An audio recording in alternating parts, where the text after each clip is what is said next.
Hello viewers, I hope आप सभी अच्छे होंगे। मैं विभास चंद्र आप लोगों के सामने आज साइटोप्लाज्म एक टॉपिक को लेके हाजिर हूं। आज हम डिस्कस करेंगे साइटोप्लाज्म।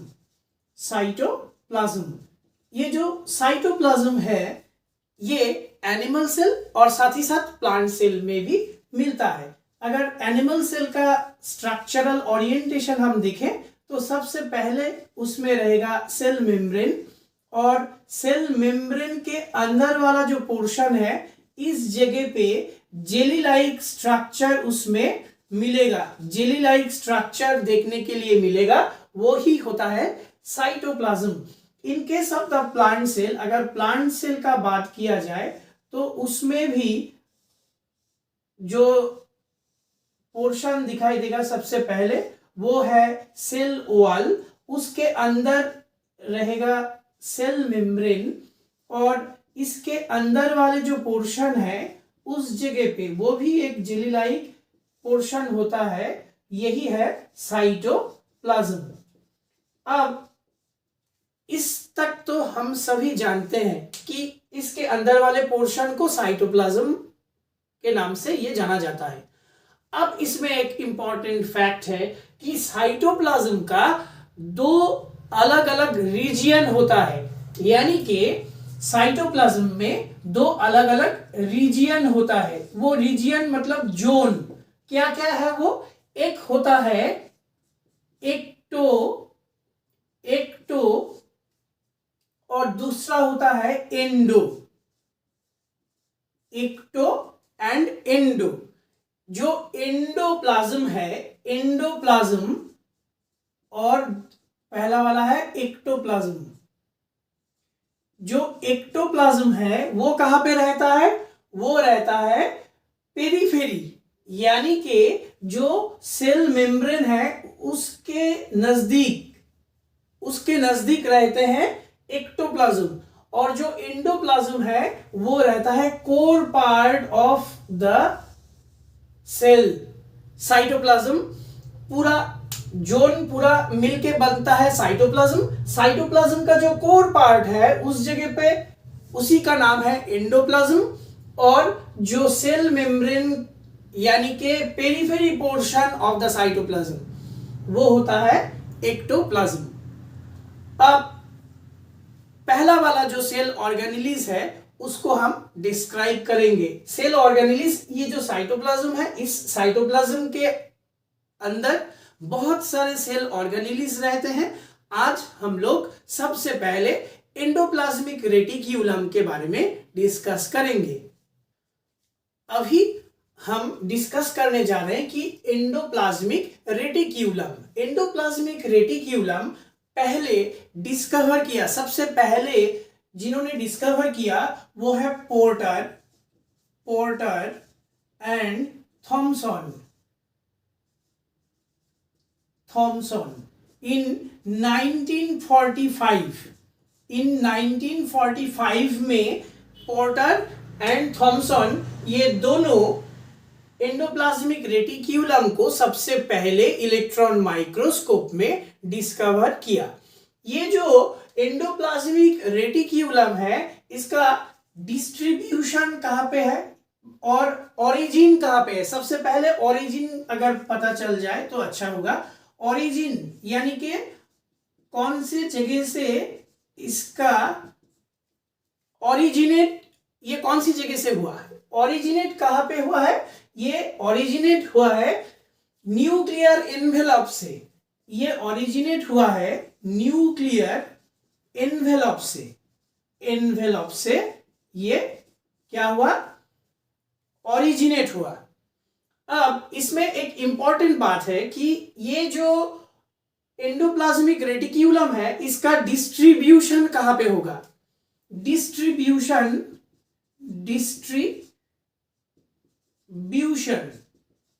यानी कि विस्तार, ये न्यूक्लियर एनवेलप से स्टार्ट होके, यानी कि न्यूक्लियर एनवेलप जो कोर पार्ट है, सेल का जो कोर पार्ट है उस कोर पार्ट में न्यूक्लियस रहते हैं, और उसी न्यूक्लियस का जो एनवेलप होता है उस एनवेलप से ये ओरिजिनेट होके up to nuclear envelope to plasma membrane और सेल मेम्ब्रेन, यानी कि इसका डिस्ट्रीब्यूशन कहां से कहां तक होता है, न्यूक्लियर एनवेलप से सेल मेम्ब्रेन तक इसका डिस्ट्रीब्यूशन होता है। अब इसमें इंपॉर्टेंट एक बात है कि एंडोप्लाज्मिक रेटिक्यूलम जो है उसका टाइप कितना है, कितना टाइप में इसको पाया जाता है, टाइप।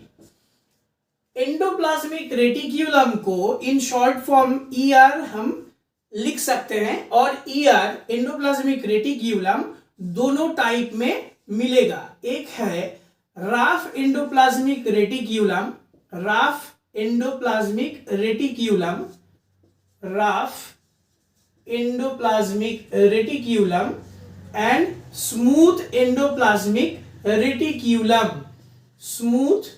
Smooth endoplasmic reticulum. अब अगर बात किया जाए कि ये कहां पे मिलेगा, ये एंडोप्लाज्मिक रेटिक्यूलम को कौन सी जगह पे मिलेगा, एंडोप्लाज्मिक रेटिक्यूलम को यूकैरियोटिक सेल में मिलेगा, इसको यूकैरियोटिक सेल में मिलेगा।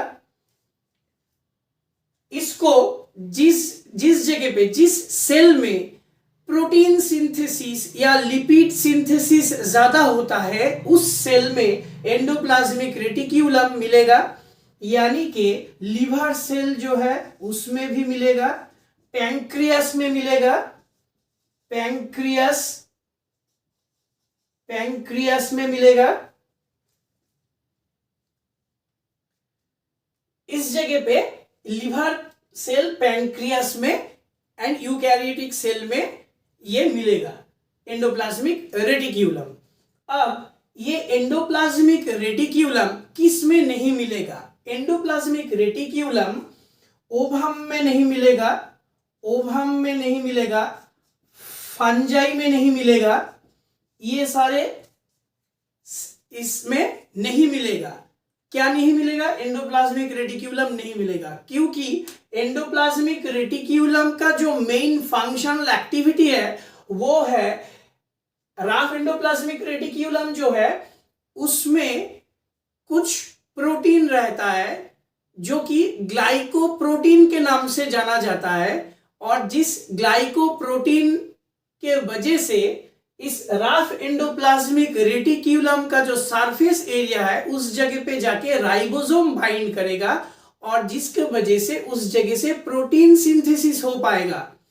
और दूसरी तरफ जो स्मूथ एंडोप्लाज्मिक रेटिक्यूलम होता है उसमें ग्लाइकोप्रोटीन नहीं रहते हैं, इसके वजह से ये स्मूथ एंडोप्लाज्मिक रेटिक्यूलम जो है वो प्रोटीन सिंथेसिस में इन्वॉल्व नहीं होता है, मगर फिर भी उसका एक इंपॉर्टेंट रोल है, वो क्या ना, लिपिड सिंथेसिस में एक इंपॉर्टेंट रोल प्ले करता है। अब हम डिस्क्राइब करेंगे ultrastructure of the endoplasmic reticulum and the function of the endoplasmic reticulum. अभी ultrastructure of endoplasmic reticulum को हम डिस्क्राइब करेंगे, जिसमें सबसे पहला वाला जो पार्ट है, अगर एंडोप्लाज्मिक रेटिक्यूलम का स्ट्रक्चरल कॉन्फ़िगरेशन देखा जाए तो उसमें तीनों इंपॉर्टेंट पार्ट मिलेगा। सबसे पहला वाला जो पार्ट है वो है सिस्टर्नी। इसमें एक डायग्राम दिखाया गया है एंडोप्लाज्मिक रेटिक्यूलम का, जहां पे एंडोप्लाज्मिक रेटिक्यूलम का सिस्टर्नी पार्ट जो है, ये वाला जो पार्ट है ये है सिस्टर्नी पार्ट।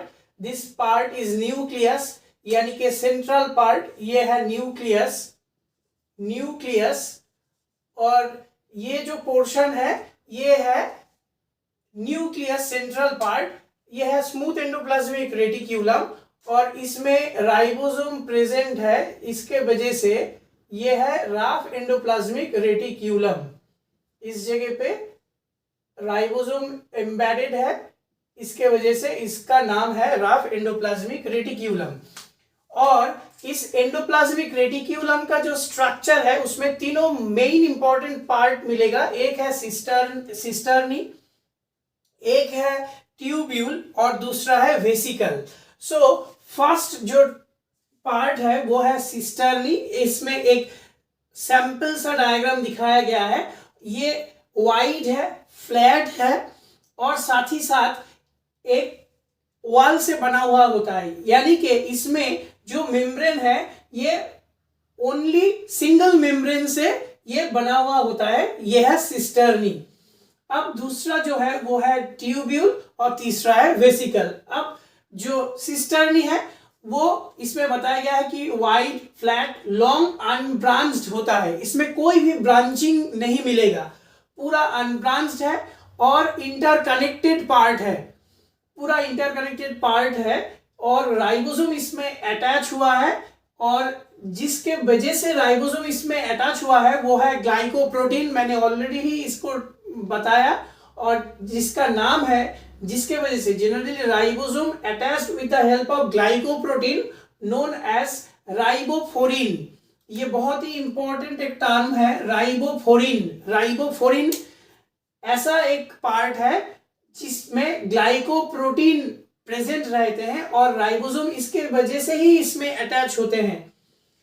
और ये they are basophilic in nature, यानी कि जो डाई है, अगर पैथोलॉजिकल स्टडी किया जाए एंडोप्लाज्मिक रेटिक्यूलम का, तो उसमें ये एंडोप्लाज्मिक रेटिक्यूलम बेस डाई से इसमें इसका जो कलरेशन है वो दिखाई देगा। They are found in all eukaryotic cell, सभी यूकैरियोटिक सेल में इसको पाया जाएगा। Which secrete enzymes and hormone, इस जगह से ही रिलीज होगा, ये सिस्टर्नी पार्ट से ही रिलीज होगा हार्मोन और साथ ही साथ एंजाइम। अब नेक्स्ट हम डिस्कस करेंगे tubule part and vesicle part. Endoplasmic reticulum का जो सेकेंड पार्ट है वो है ट्यूब्यूल्स। जो ट्यूब्यूल्स, इस जगह पे मैंने डायग्राम दिखाया, डायग्रामेटिक रिप्रेजेंटेशन इसमें किया। ट्यूब्यूल्स दे आर ब्रांच्ड, देखिए इस जगह पे ये ब्रांचिंग फॉर्म में पाया गया है, इस जगह पे भी ब्रांचिंग फॉर्म में है। Branched and tube like structure, इसमें ये ट्यूब फॉर्मेशन में ही है, इसका जो स्ट्रक्चर है ये ट्यूब फॉर्मेशन में ही है। और ये सिस्टर्नी के साथ भी रहेगा, वेसिकल के साथ भी इंटरकनेक्टेड रहेगा। और ये कहाँ पे स्थित होगा? ये होगा सिस्टर्नी का जो पेरीफेरी रीजियन है इस जगह पे, एंड आर इंटरकनेक्टेड लेटर, यानी कि बाद में ये इंटरकनेक्टेड होगा। और ये जो ट्यूब्यूल्स है, ये ट्यूब्यूल्स अबंडेंटली एडिपोस टिश्यू में मिलेगा।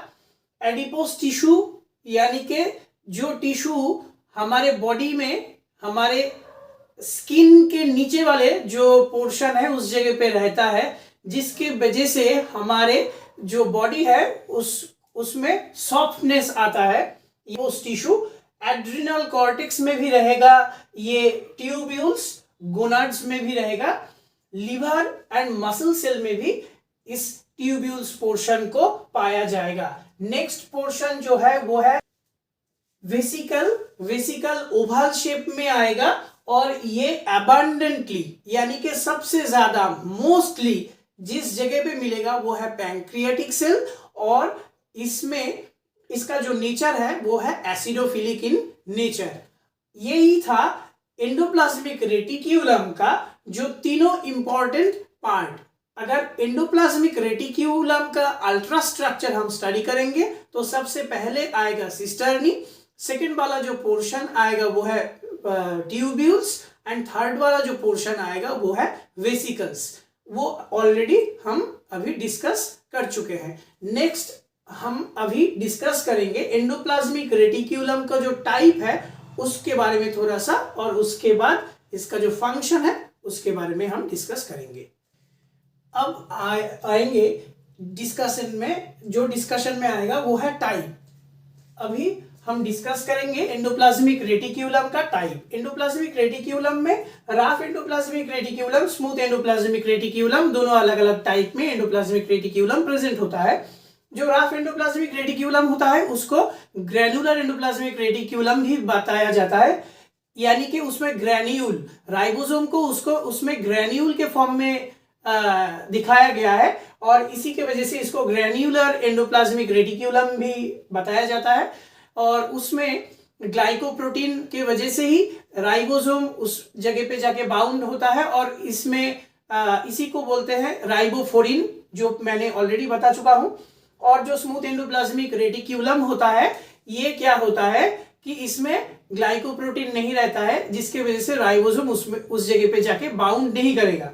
अब जो इंपॉर्टेंट इसमें बात है कि ये जो एंडोप्लाज्मिक रेटिक्यूलम का जो टाइप है ये फिक्स्ड नहीं है, ये इंटरचेंजेबल है, यानी कि स्मूथ एंडोप्लाज्मिक रेटिक्यूलम कभी भी राफ एंडोप्लाज्मिक रेटिक्यूलम में कन्वर्ट हो सकता है। राफ एंडोप्लाज्मिक रेटिक्यूलम जो है वो स्मूथ एंडोप्लाज्मिक रेटिक्यूलम में कन्वर्ट हो सकता है on the basis of the cellular activity, यानी कि एक सेल कौन सी टाइप में, किस टाइप में काम करेगा, उसका फंक्शनल एक्टिविटी क्या होगा, उसी के बेसिस पे rough endoplasmic reticulum smooth endoplasmic reticulum में कन्वर्ट होगा, smooth endoplasmic reticulum rough endoplasmic reticulum में कन्वर्ट होगा, rough endoplasmic reticulum smooth endoplasmic reticulum में भी कन्वर्ट हो सकता है। अब इसमें एक इंपॉर्टेंट बात है कि राफ एंडोप्लाज्मिक जो रेटिक्यूलम है उसका जो फंक्शन है, ऑलरेडी हमको पता है कि राइबोसोम उसमें प्रेजेंट है और राइबोसोम, ये दिमाग में बैठा के रखिए कि राइबोसोम जो है वो प्रोटीन सिंथेसिस से रिलेटेड है, यानी कि राफ एंडोप्लाज्मिक रेटिक्यूलम जो है उसका फंक्शनल एक्टिविटी जो मिलेगा वो है प्रोटीन सिंथेसिस में एक इंपॉर्टेंट रोल प्ले करेगा। दूसरा क्या है, डिग्रेडेशन ऑफ ओर्न आउट ऑर्गेनेलिस, यानी कि जो काम करते करते जो भी सेल ऑर्गेनेलिस काम करते करते उसका हालत बहुत खराब हो गया है, अब उसका जो फंक्शनल एक्टिविटी है वो उतना स्ट्रांग नहीं रहा, तो इस जगह पे क्या होगा, राफ एंडोप्लाज्मिक रेटिक्यूलम क्या करेगा कि उसको डिग्रेड कर देगा, उसको खत्म कर देगा, ये है उसका काम। अब अगर स्मूथ एंडोप्लाज्मिक रेटिक्यूलम का बात किया जाए तो उसमें प्रोटीन सिंथेसिस नहीं होता है मगर लिपिड सिंथेसिस जरूर होता है, इसमें लिपिड सिंथेसिस होगा, ये लिपिड सिंथेसिस में एक इंपॉर्टेंट रोल प्ले करेगा। दूसरा क्या है, सेलुलर मेटाबॉलिज्म, यानी कि जो स्मूथ एंडोप्लाज्मिक रेटिक्यूलम होता है वो सेल में अबंडेंटली प्रेजेंट नहीं रहता, मगर rough endoplasmic reticulum abundantly present रहता है, यानी कि ज्यादा मात्राओं में रहता है। स्मूथ एंडोप्लाज्मिक रेटिक्यूलम उतना ज्यादा मात्राओं में नहीं रहता, मगर फिर भी उसमें जैसे राफ एंडोप्लाज्मिक रेटिक्यूलम में राइबोसोम था, स्मूथ एंडोप्लाज्मिक रेटिक्यूलम में राइबोसोम नहीं रहेगा मगर उसमें एंजाइम रहेगा, बहुत सारे ढेर सारे एंजाइम रहेगा। और एंजाइम जो है वो हमको पता ही है, वो हमारे बॉडी में, हमारे सेल में जो भी मेटाबॉलिक एक्टिविटी है उसमें एक इंपॉर्टेंट रोल प्ले करता है। सेलुलर मेटाबॉलिज्म में स्मूथ एंडोप्लाज्मिक रेटिक्यूलम एक इंपॉर्टेंट रोल प्ले करेगा। स्टोरेज ऑफ कैल्शियम, यानी कि हमारे बॉडी में जितना सारा कैल्शियम है वो जाके स्टोर होता है सबसे पहले स्मूथ एंडोप्लाज्मिक रेटिक्यूलम में, और उसी जगह से कैल्शियम को हम यूटिलाइज करते हैं। नेक्स्ट है डिटॉक्सिफिकेशन, यानी कि किसी भी टॉक्सिक मटेरियल अगर वो कार्सिनोजेनिक यानी कि कैंसर कॉजिंग अगर है तो ये स्मूथ एंडोप्लाज्मिक रेटिक्यूलम, ऑलरेडी हमने देख चुके हैं कि जो स्मूथ एंडोप्लाज्मिक, राफ एंडोप्लाज्मिक, साथ ही साथ स्मूथ एंडोप्लाज्मिक रेटिक्यूलम में जो सिस्टर्नी वेसिकल ट्यूब्यूल है उसमें लिवर सेल में भी ये सारे चीज रहते हैं, और ये डिटॉक्सिफिकेशन करता है कहाँ पे, लिवर सेल में जाके, लिवर सेल में डिटॉक्सिफिकेशन का काम करता है, इसमें एक इंपॉर्टेंट रोल प्ले करेगा स्मूथ एंडोप्लाज्मिक रेटिक्यूलम। तो इसमें स्मूथ एंडोप्लाज्मिक रेटिक्यूलम का भी बहुत इंपॉर्टेंट रोल रहेगा फंक्शनल एक्टिविटी में। सबसे पहले आएगा लिपिड सिंथेसिस, दूसरा है सेलुलर मेटाबॉलिज्म, तीसरा है स्टोरेज ऑफ कैल्शियम, और फोर्थ नंबर पे है डिटॉक्सिफिकेशन। यही था पूरा एंडोप्लाज्मिक रेटिक्यूलम का अल्ट्रा स्ट्रक्चर से लेके, उसका टाइप से लेके, फंक्शनल एक्टिविटी, ओरिजिन, कौन सी जगह पे इसका डिस्ट्रीब्यूशन है, सेल में डिस्ट्रीब्यूशन कहाँ पे है, उसको डिस्कवर कौन किया था, और स्ट्रक्चरल ओरिएंटेशन क्या है। अगर एग्जाम पॉइंट ऑफ व्यू में अगर डायग्राम, ये इतना ज्यादा कॉम्प्लिकेटेड डायग्राम नहीं है, ये डायग्राम बनाने से भी एग्जाम में एक अच्छा खासा मार्क्स आ सकता है। तो इस तरीके से हम एंडोप्लाज्मिक रेटिक्यूलम को प्रिपेयर कर पाएंगे और कर सकते हैं। सो आज के लिए इतना ही। अगर मेरा वीडियो अच्छा लगा तो मेरे चैनल को प्लीज जाके सब्सक्राइब कीजिए, लाइक कीजिए, कमेंट कीजिए, शेयर कीजिए। So that's all, thank you so much.